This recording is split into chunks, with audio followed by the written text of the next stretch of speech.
हिंदी में यूपीएससी की तैयारी से संबंधित प्रोग्राम्स को देखने के लिए सब्सक्राइब करें study IQIAS Hindi. Hello students, UPSC की तैयारी करने के लिए बहुत सारे लोग बहुत तरह से एडवाइस देते हैं। मैं भी अपनी तरफ से प्रयास कर रहा हूं कि वे बच्चे जिनका सपना यूपीएससी की तैयारी करना है और उसमें सफल होना है, वह भी इसकी प्रकृति को, इसकी सोच को और इसकी परीक्षा के तैयारी को बेहतर ढंग से समझ सकें। आज हम बात करने वाले हैं उस गलतफहमी की जो कि लोगों के मन में बहुत कॉमन होती है कि यूपीएससी केवल और केवल नॉलेज का टेस्ट है, इसलिए मैक्सिमम नॉलेज गेन करना होगा और नॉलेज से हम प्री निकाल लेंगे। लेकिन यह सच नहीं है। सच यह है कि प्रीलिम्स केवल नॉलेज का टेस्ट नहीं है, प्रीलिम्स आपकी मेंटल स्किल्स को भी देखता है। यह आपके मेंटल स्किल्स की भी परीक्षा है। अगर सिर्फ पढ़ाई और नॉलेज से परीक्षा निकल रही होती तो पास्ट AIR 1 यानी कि यूपीएससी टॉपर शक्ति दुबे जो खुद बताती हैं कि वो उन्होंने 3 अटेम्प्ट में पास नहीं कर पाई प्रीलिम्स। IAS ऑफिसर्स भी प्री में फेल हो जाते हैं। लेकिन क्यों होते हैं? क्योंकि नॉलेज आपको इक्विप करती है, नॉलेज आपके पास क्षमता लाती है, लेकिन जो हैक है, जो टेक्निक्स है, जो दिमाग की सेटिंग्स है, वो सब चुनते हैं कि आप सेलेक्ट होंगे या रिजेक्ट होंगे। आज मैं आपसे बात करूंगा उन 10 हैक्स की, 10 टिप्स की, 10 तरीकों की जो आपको पता हो गए, आपने उसको फॉलो कर लिया, ढंग से फॉलो कर लिया तो सफल होने के चांसेस अपने आप कई गुना बढ़ जाएंगे। तो इसको शुरू करते हैं। प्रीलिम्स में और यूपीएससी में सिलेक्शन के लिए 10 हैक्स। सबसे इंपॉर्टेंट, सबसे पहले तो मैं आपको अपना टेलीग्राम चैनल बता देता हूं, यूपीएससी मेंटोर पंकज सर। इसे ज्वाइन कर लीजिए क्योंकि यहां पर आपको मेरे सारे वीडियोस के लिंक मिल जाएंगे। तो सबसे पहला टिप्स क्या है, सबसे पहला हैक क्या है? कॉन्सेप्ट क्लियरिटी के साथ साथ कॉन्सेप्ट एप्लीकेशन पता होना चाहिए। ठीक है, ये सबसे बेसिक चीज़ है, सबसे पहली चीज़ है। सबसे पहली चीज़ ये है कि कॉन्सेप्ट में क्लियरिटी होनी चाहिए। मतलब आपको थ्योरी पूरी अच्छे से समझ में आनी चाहिए किसी भी चीज़ की, जिस भी चीज़ को आप पढ़ रहे हैं, थ्योरी को अच्छे से समझना। और प्रीलिम्स में आपको ज़रूरत होती है उस कॉन्सेप्ट के एप्लीकेशन की, उसको यूज़ करने की। जैसे मैं आपको एक एग्जाम्पल देता हूँ, फिस्कल डेफिसिट का एग्जाम्पल देता हूँ, राजकोषीय घाटे का एग्जाम्पल देता हूँ, आप बेहतर समझेंगे। यूपीएससी के प्री में पिछले साल क्वेश्चन आया था फिस्कल डेफिसिट और प्राइमरी डेफिसिट का। डेफिनेशन सबको पता है, फॉर्मूला भी सबने रटा हुआ था, लेकिन जैसे ही क्वेश्चन में डेटा आया, अप्लाई करने का मामला आया, दिमाग हैंग करने लग गया। तो देखिए, यूपीएससी का तरीका यह है कि वह कॉन्सेप्चुअल ट्रैप क्रिएट करेगा और आपको एंजाइटी में डालेगा, आपको दुविधा में डालेगा, उलझन में डालेगा और जबरदस्ती आपसे गलतियां करवाएगा। क्योंकि जिसने भी थोड़ी भी इकोनॉमी पढ़ी उसको फिस्कल डेफिसिट और प्राइमरी डेफिसिट के फॉर्मूले बिल्कुल अच्छे से पता हैं, कॉन्सेप्ट्स पता हैं, लेकिन अब वो नंबरिंग के साथ उसको प्रैक्टिकल एप्लीकेशन के साथ दे करके ट्रैप में डाल दिया यूपीएससी ने। तो ध्यान रखिए, केवल और केवल थ्योरी पता होने से काम नहीं चलेगा, आपको उस कॉन्सेप्ट का एप्लीकेशन समझना होगा हर कॉन्सेप्ट के साथ, तभी आपके लिए यह परीक्षा आसान होने जा रही है। दूसरा हैक है एलिमिनेशन टेक्निक 2.0। अब देखिए, एलिमिनेशन आपने बहुत सुना है, एलिमिनेशन टेक्निक इस्तेमाल करो, लेकिन अब एलिमिनेशन वैसे नहीं होगा जैसे आप अभी तक करते आए थे। इसमें ट्रिपल लेयर एलिमिनेशन करना होगा। अब देखिए, ट्रिपल लेयर एलिमिनेशन को समझना जरूरी है। ट्रिपल लेयर एलिमिनेशन में सबसे पहले आपको लैंग्वेज फिल्टर समझना होगा। यह भाषा का ट्रैप है। आप लाइंस को पढ़ेंगे, आपको भाषा का ट्रैप समझना पड़ेगा, एक जाल समझना पड़ेगा। यूपीएससी ऐसे शब्द स्टेटमेंट में डाल देगा जो शब्द जैसे कि आप समझ सकेंगे अगर ढंग से जानते हैं कि वो सही है या गलत है। जैसे अगर कुछ शब्द कहूं ऑल, ओनली, ऑलवेज, एंटायर, इस तरीके के शब्द, कंप्लीटली, एब्सोल्युटली, ऐसे शब्द प्रयोग किए गए हैं तो इन शब्दों पर जरूर ध्यान दीजिए। क्योंकि यूपीएससी जब एक्सट्रीम स्टेटमेंट दे रहा है तो 80% चांस है कि यह स्टेटमेंट गलत हो, क्योंकि रियल वर्ल्ड में ज्यादातर चीजें ऑल और ओनली नहीं होती हैं। जैसे कि मैं पिछले पेपर से ही बात करूं तो यूएवी वाला जो क्वेश्चन आया था, उसमें कहा गया था all types of UAV are using vertical landing, can do vertical landing. अब ये एक्सट्रीम वर्ड है क्योंकि ऑल वर्ड का इस्तेमाल कर लिया गया है ना। तो जब ऑल वर्ड का इस्तेमाल किया गया तो ये एक एक्सट्रीम वर्ड है, जबकि टेक्नोलॉजी डाइवर्स होती है, अलग अलग तरह की टेक्नोलॉजी होती है, तो ऐसा स्टेटमेंट ऑलमोस्ट इम्पॉसिबल होता है और इसलिए ये समझिएगा कि ये रॉन्ग है। तो भले ही आपको यूएवी की टेक्नोलॉजी ना पता हो, लेकिन लैंग्वेज फिल्टर से आप इस ऑप्शन को एलिमिनेट कर सकते थे। दूसरा है, पहला तो लैंग्वेज फिल्टर है, फिर लॉजिक फिल्टर है। दूसरी फिल्टरेशन आपको करनी होगी लॉजिक की। अब भाषा के बाद आप ये देखिए कि स्टेटमेंट लॉजिकल सेंस बना रहा है या नहीं बना रहा है। यहां पर आपकी एक रीजनिंग काम करेगी कि क्या यह काम वास्तव में रियल वर्ल्ड में प्रैक्टिकली हो सकता है या नहीं हो सकता। यूपीएससी में अगर आप प्री का पेपर देखेंगे तो अक्सर आपको ऐसे स्टेटमेंट्स मिलेंगे जो थ्योरेटिकली तो सही लगेंगे लेकिन प्रैक्टिकली असंभव है। जैसे मैं फिर से यूएवी वाली ही बात करूं कि all UAVs can run only on battery. अब आप समझिए, देखिए लॉजिक क्या है। अलग अलग तरीके के ड्रोन होते हैं, जैसे सर्विलांस का होता है, मिलिट्री का होता है, हैवी ड्रोन्स होते हैं, सब बैटरी पे नहीं चलते। जैसे मिलिट्री वाला है वो जेट फ्यूल पर चलता है, हाइब्रिड चलता है। तो लॉजिकली ये पॉसिबल नहीं है कि सभी यूएवीज बैटरी पर चले। तो वर्डिक्ट यही है कि भले ही आपको यूएवी का सिलेबस याद हो ना हो, लॉजिक ज़रूर लगाइए। और थर्ड है रियलिटी फिल्टर का एलिमिनेशन। जो आज सच है इतिहास में भी मोस्टली वही सच होगा, ठीक है। समझने की कोशिश कीजिए, जो आज की वास्तविकता है वह इतिहास और भूगोल में भी लगभग वैसी ही रहती होगी, चाहे इतिहास की बात करें या भूगोल की बात करें। देखिए रियलिटी बहुत ही रेयरली बदलती है, बहुत ही कम बदलती है। कोर डोमेन्स की मैं बात करूं तो, ठीक है, जैसे मिनरल्स की बात करें, रियलिटी बहुत नहीं बदलती। Geography, natural resources, climate basics और कल्चरल पैटर्न्स, ट्रेड फिजिबिलिटी, ये सब जल्दी बदलते नहीं हैं। और यूपीएससी जो है वो इसी कॉन्टिन्यूटी का फ़ायदा उठाता है। जैसे अगर ऑप्शंस में ये लिखा हुआ है, मान लीजिए कि क्वेश्चन में लिखा हुआ है आपके कॉपर, ऑप्शंस में कॉपर, सिल्वर, गोल्ड, स्पाइसेस और टी। अब सोचिए, इंडिया आज भी गोल्ड और सिल्वर के मामले में इंपोर्ट पर डिपेंड करता है, डेफिसिट है यहाँ पर। तो हमारे पास ये धातुएं कभी भी अबंडेंट मात्रा में, प्रचुर मात्रा में थी ही नहीं।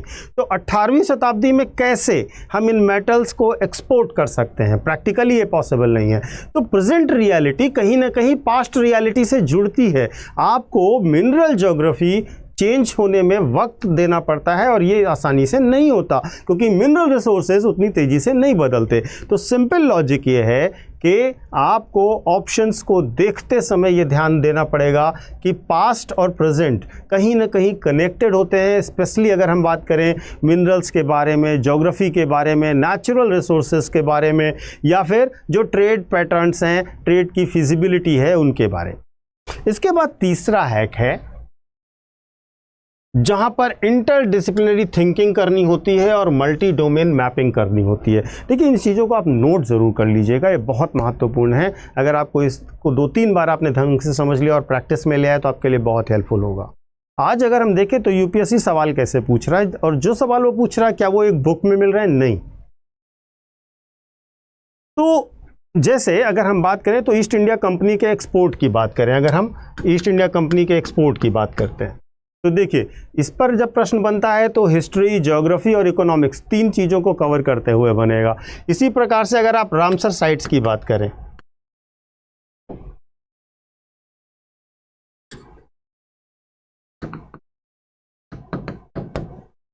अगर आप रामसर साइट्स की बात करते हैं तो ये एनवायरनमेंट और आईआर दोनों को लिंक करते हुए क्वेश्चन बनते हैं। बुद्धिज्म जर्नीज की बात करें तो culture, philosophy, polity, state patronage के संबंध में पॉलिटी, इन सब एरिया को लेकर के ये जाता है। तो अगर आपका दिमाग केवल सब्जेक्ट वाइज कंपार्टमेंट में बंधा हुआ है तो मुश्किल होगी। आपको हमेशा अलग अलग डोमेन के साथ कनेक्ट करना होगा और ध्यान देना होगा कि जब भी कोई टॉपिक पढ़ रहे हैं तो उसको विभिन्न विषयों के साथ उसके एंगल को नज़र में लेते हुए तभी पढ़ें, तभी आपको इसका फ़ायदा मिलेगा। अगला इंपॉर्टेंट हैक है pattern recognition 2.0, PYQ mining not PYQ solving. देखिए अब आपको यह समझना होगा कि जो पैटर्न की रिकॉग्निशन है वो बहुत ज़रूरी है। यहाँ पर आपको यह जानना होगा कि जो यूपीएससी के रिजल्ट देने वाले बच्चे हैं वो पीवाईक्यू केवल सॉल्व नहीं करते हैं, वो पीवाईक्यू की माइनिंग करते हैं। क्या मतलब ये कि वो उस पैटर्न को ढूंढते हैं। जैसे अगर वो देखें तो वो क्या नोट करेंगे कि क्रोनोलॉजी वाले जो क्वेश्चन हैं पिछले 10 साल में 8 बार आए हैं। मैं एग्जाम्पल्स दे रहा हूं, आप देखिए। उसके बाद वो क्या नोट करेंगे, वो नोट करेंगे कि एनवायरमेंटल लेजिस्लेशंस, जो पर्यावरणीय विधायन है, जो एनवायरमेंटल लेजिस्लेशंस हैं, वो पिछले 10 साल में कितने आए हैं या लगभग हर साल आए हैं। बुद्धिज्म जैनिज्म की बात करें तो पिछले 10 साल में कितने आए। तो क्या हुआ, इससे इन्होंने पीवाईक्यू की माइनिंग करी और देखा कि पीवाईक्यू में किस तरीके के क्वेश्चन, किस एरिया से क्वेश्चन कितने आ रहे हैं पिछले 10 साल में। जैसे ज्योग्राफी की बात करें तो क्लाइमेट, विंड, करंट, ये बहुत इंपॉर्टेंट तौर पर पूछा जा रहा है। आईआर का स्टैटिक इंटीग्रेशन के बारे में देखें तो इंडिया, यूएन, इंडिया, नेबर्स, ये पैटर्न प्रिडिक्शन, और ये प्रिडिक्शन कॉन्फिडेंस लाएगा और ये कॉन्फिडेंस ही आगे चल के हायर एक्यूरेसी लाएगा प्रेशर में। तो ये जो माइनिंग ऑफ पीवाईक्यू है ये बहुत इंपॉर्टेंट है। और अगला हैक है टाइम मैनेजमेंट का, समय के प्रबंधन का, कॉग्निटिव लोड मैनेजमेंट कहते हैं इसको। वास्तव में इसमें कुछ रूल्स हैं जिन्हें आपको समझना होगा। पहला रूल है अच्छा टाइम मैनेज करने का, 40, 40 और 20 का रूल। देखिए, यूपीएससी का सबसे सटीक टाइम मैनेजमेंट का अगर कोई फॉर्मूला है तो वो ये है कि आप 40, 40, 20 का रूल फॉलो कीजिए। देखिए, जो आपका पेपर आएगा उसमें करीब 2 घंटे होते हैं तो 120 मिनट मिलेंगे, 100 सवाल करने होते हैं, यानी कि दिमाग 2 घंटे तक कांस्टेंट एफिशिएंसी के साथ बराबर काम कर सके, ये मुश्किल होता है। इसीलिए टॉपर्स इस मेथड का इस्तेमाल करते हैं। तो सबसे पहले जो पहले 44 मिनट होते हैं, जो फर्स्ट 40 मिनट्स होते हैं, इसमें क्या होता है, इसमें सबसे आसान और मीडियम लेवल के क्वेश्चंस किए जाते हैं। सिंपल क्वेश्चंस जो आप एक बार में पढ़कर कर सकें, या मीडियम लेवल के क्वेश्चन जहां पर हल्का सा आपको सोचने के बाद प्रश्न करने में आसानी हो, स्पीड से कर सकें, एलिमिनेट कर सकें तेजी से, कॉन्सेप्ट क्लियर हो। तो इसमें आप करीब करीब कोशिश करना होता है कि अगले इन 40 मिनट में हम 40 से 45 क्वेश्चंस कवर कर लें। यहीं से हमारी सफलता की शुरुआत होती है। इसके बाद आता है नेक्स्ट 40 मिनट। अगले 40 मिनट तक हमें क्या करना है, अगले 40 मिनट तक मीडियम और टफ क्वेश्चंस पर जाने हैं। और इस समय यहाँ पर आपको थिंकिंग करनी होगी, सोच सोच के प्रश्नों के उत्तर देने होंगे।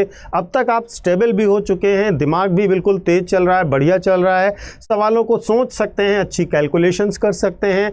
2 ऑप्शंस में कंफ्यूजन है तो बढ़िया एलिमिनेशन हो सकता है। तो इन 40 मिनट में आपको टारगेट करना होता है 30 सवाल से 35 सवाल के बीच में। यहाँ पर आपको 40 से 45 सवाल टारगेट करने चाहिए। और लास्ट के जो 20 मिनट्स हैं, ये वो वाले 20 मिनट्स हैं जो बचे हुए क्वेश्चंस हैं, जहां पर आपको गेस ज़्यादा वर्क करना है। ये सबसे क्रिटिकल हिस्सा भी है। यहाँ आप केवल क्या करते हैं, क्वेश्चंस को आपको ज़्यादा आइडिया नहीं है या बिल्कुल आइडिया नहीं है, एलिमिनेट करना है, गेस वर्क करना है, तो यहाँ पर आप थोड़ा सा समय लेते हैं। ये फाइनल राउंड है जो 20 मिनट्स का है, और इसमें आपको कोशिश करनी है कि आप 20-25 सवाल जो कर सकें वो करिए, या जितना मिनिमम भी आप करें तो ठीक ही है। दूसरा तरीका, जो दूसरा सिस्टम है आपके टाइम मैनेजमेंट का, वो है राउंड सिस्टम। राउंड सिस्टम क्या होता है, राउंड सिस्टम में आपको 3 राउंड में पूरा पेपर करना होता है। सेम, फर्स्ट राउंड में श्योर शॉर्ट क्वेश्चन कीजिए, सेकंड राउंड में 50-50 एलिमिनेशन वाले क्वेश्चन कीजिए, और थर्ड राउंड में गैस, लॉजिक या रिस्क जोन वाले क्वेश्चंस को कीजिए। सॉलिड आइडिया नहीं है तो कैलकुलेटेड रिस्क लीजिए, लेकिन ब्लाइंड गेम नहीं खेलना है, ये ध्यान रखिएगा। इसके साथ हैवी, मीडियम या लाइट सेग्रीगेशन कर सकते हैं आप, और उसके साथ साथ आप एक क्वेश्चन पर लंबे समय को ना वेस्ट करें, ये बहुत ध्यान देना है। यही वो गलती है जिसके बारे में साक्षी दुबे जी ने भी बताया कि वो एक क्वेश्चन में लंबे समय तक उलझे रहे, ये नुकसान करेगा। अगला जो हैक है वो है risk management and safe attempts model. देखिए, मोस्ट स्कोरिंग जोन में जाइए। सबसे पहले 70 से 85 तक अटेम्प्ट कीजिए जो बहुत सेफ हो और जहां पर ऑप्टिमल एक्यूरेसी की चांस हो।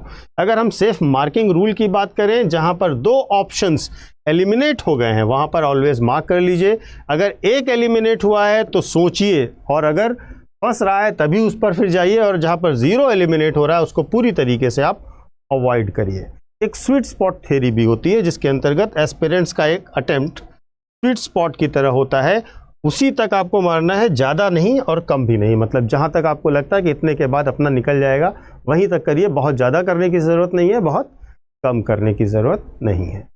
इसके बाद 7th जो हैक है वो इमोशनल स्टेबिलिटी का है, D-Day माइंडसेट इंजीनियरिंग का है। देखिए बहुत इंपॉर्टेंट है यह पोर्शन, बहुत इंपॉर्टेंट बात है। और बात इसलिए इंपॉर्टेंट है क्योंकि पेपर के अंदर जब आप पेपर देने के लिए हॉल के अंदर जाते हैं तो माहौल अलग होता है। यूपीएससी आपके माइंड को इवैल्यूएट कर रहा होता है, सिलेबस को नहीं। ये बात हम लोग SIQ में भी बार बार कहते हैं।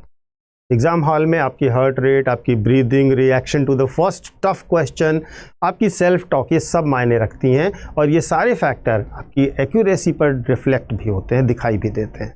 तो आपको देखिए ध्यान रखना है कि आप इस दौरान जब आप पेपर के अंदर पहुंचते हैं, जब एग्जामिनेशन हॉल में पहुंचते हैं, तो आप अपने माइंड को, अपने हार्ट बीट को बिल्कुल स्टेबल रखें, परेशान ना हो और शांति से, काम माइंडसेट से आपको पेपर करना ही करना है। अगला हैक जो है वो ये है कि आपको ब्रेथ ज़्यादा रखनी है, डेप्थ पर कम ध्यान देना है। ये 360 डिग्री जनरलिस्ट माइंडसेट है। देखिए यूपीएससी के एग्जामिनेशन के जो 3 लेयर्स हैं, उसमें फर्स्ट लेयर प्रीलिम्स और सेकंड लेयर्स जो मेंस है। तो फर्स्ट लेयर जो है वहाँ पर आपको सब्जेक्ट की बहुत गहराई में नहीं जाना है, लेकिन सब्जेक्ट को व्यापक तौर पर कवर करना है। स्पेशलिस्ट नहीं चाहिए यूपीएससी को, जनरलिस्ट चाहिए। आप यूपीएससी के बारे में मैं आपको एक बात बताता हूँ। एडमिनिस्ट्रेशन में ये बात कही जाती है कि प्रीलिम्स का एग्जामिनेशन होता है, उसका थ्योरी ये है कि to keep the rascals out, only the serious aspirant should enter for the mains. तो आपका लक्ष्य यहाँ पर ध्यान रखना है कि आपका लक्ष्य कहीं से भी सब्जेक्ट में PhD करने का नहीं होना चाहिए। आपको बस हर सब्जेक्ट में अबव एवरेज परफॉर्मेंस करनी है। और अबव एवरेज परफॉर्मेंस का मतलब आपको बेहतर ढंग से समझना है, उसको व्यापक तरीके से समझने की कोशिश करनी, बहुत गहराई में नहीं जाना है। इसके बाद topic prioritisation, ROI based study. ROI होता है मैनेजमेंट में जहां पर रिटर्न ऑन इन्वेस्टमेंट कहा जाता है। देखिए स्टडी करना भी एक इन्वेस्टमेंट है। यूपीएससी का सब्जेक्ट आप स्टॉक मार्केट की तरह समझिए, हर स्टॉक के लिए अलग रिटर्न है, तो आपको टॉपिक ढूंढने हैं, हर स्टॉक को देखना है। जैसे कि मैं बात करूं एनवायरमेंटल एक्ट्स, इस पर अगर आप समय इन्वेस्ट करते हैं तो हाई ROI मिलेगा क्योंकि इसके क्वेश्चंस लगातार पूछे जा रहे हैं। लेकिन पपेट्री पर अगर आप कर रहे हैं, वो जो छोटे छोटे खिलौना बनाने वाला जो होता है पपेट्री होता है, उस पर करें तो उसका आपका बहुत लो ROI है, तो उस पर टाइम क्यों वेस्ट कर रहे हैं। तो बहुत ध्यान से आपको समझना है कि जिन टॉपिक से हर साल सवाल आते हैं उन टॉपिक्स को प्रायोरिटी में तैयार कीजिए, उस पर ज़्यादा समय दीजिए, उसको बेहतर रिवीजन करिए। इसके बाद लास्ट क्या है, रिटेंशन और रिट्राइवल, एक्टिव रिकॉल इंजीनियरिंग। कैसे हम अपने दिमाग में चीज़ों को रखें, कैसे रिकॉल करें, ये बहुत इंपॉर्टेंट है। देखिए आपकी मेमोरी भी एक मसल है, एक मांसपेशी है, और हर मसल की तरह इसको भी आपको ट्रेन करना पड़ेगा। और इसके कई सारे मेथड्स हैं, जैसे 1 पेज का फैक्ट शीट बनाइए, रिवीजन करते रहिए। 7-3 एक रिवीजन रूल है, एक 7-3-1 का रिवीजन रूल है। ये एक तरीके का स्पेस्ड रिपीटिशन सिस्टम होता है, इसको हम SRS कहते हैं। इसके अंतर्गत क्या किया जाता है, किसी भी टॉपिक को इसी फॉर्मूले से याद करेंगे तो हमेशा याद रहेगा। कैसे, आपको पहला रिवीजन जो करना है, फर्स्ट रिवीजन जो करना है, वो 7वें दिन करना है। ठीक है, फर्स्ट रिवीजन 7वें दिन करना है, और दूसरा रिवीजन इसके बाद इसके 3rd डे करना है, यानी 7 दिन के बाद तीसरे दिन। और उसका जो तीसरा रिवीजन है वो मॉक से पहले या एग्जाम से पहले करना है। ये प्रैक्टिस अगर आप फॉलो करते हैं तो आपको मैक्सिमम चीज़ें याद रहेंगी, क्योंकि आपके दिमाग का जो फॉरगेटिंग कर्व है वो बार बार इससे डिफीट होता जाएगा। तो 731 का रिवीजन रूल फॉलो करिए, बार बार खुद का टेस्ट करिए, रिपीटिशंस बार बार करिए, mock recall under time pressure करने की कोशिश कीजिए। ध्यान रखिए, जो बार बार कोशिश करता रहेगा उसके लिए सफलता आसान होगी। प्रीलिम्स का एग्जामिनेशन सिलेबस की लड़ाई नहीं है, दिमाग की इंजीनियरिंग भी है। अगर एस्पिरेंट्स इन 10 किलर हैक्स को समझ रहे हैं, प्रैक्टिस कर रहे हैं, तो उनके लिए प्रीलिम्स आसान हो जाएगा। उनके लिए प्रीलिम्स केवल नॉलेज बेस्ड एग्जामिनेशन नहीं होगा, थोड़ा सा प्रिडिक्टेबल मेंटल गेम बन जाएगा। तो शुरू करिए अपनी तैयारी को इस ढंग से। जहाँ पर भी आपको कन्फ्यूज़न हो आप कमेंट कर सकते हैं, कुछ पूछना चाहते हैं, जानना चाहते हैं, या कहीं से भी आपको कोई सलाह चाहिए, सहायता चाहिए, आप टेलीग्राम पर मुझसे जुड़िए। टेलीग्राम चैनल मैंने शुरू में बता दिया है, वहाँ पर आपको मैं असिस्ट कर सकूँगा। इसके साथ साथ जो बच्चे अब प्रीलिम्स की तैयारी को लेकर के जोश महसूस कर रहे हैं, बेहतर महसूस कर रहे हैं, उनके लिए हमारा सक्सेस इन प्रीलिम्स बैच है 2026 का, जो कि आपको प्री से पहले अगले 200 दिनों में पूरा कोर्स कंप्लीट कराएगा और सारा कुछ आपको इसी के अंतर्गत मिल जाएगा। पीके लाइव कोड इस्तेमाल करिएगा। Thank you so much. Hindi में यूपीएससी की तैयारी से संबंधित प्रोग्राम्स को देखने के लिए सब्सक्राइब करें स्टडी IQ IAS हिंदी।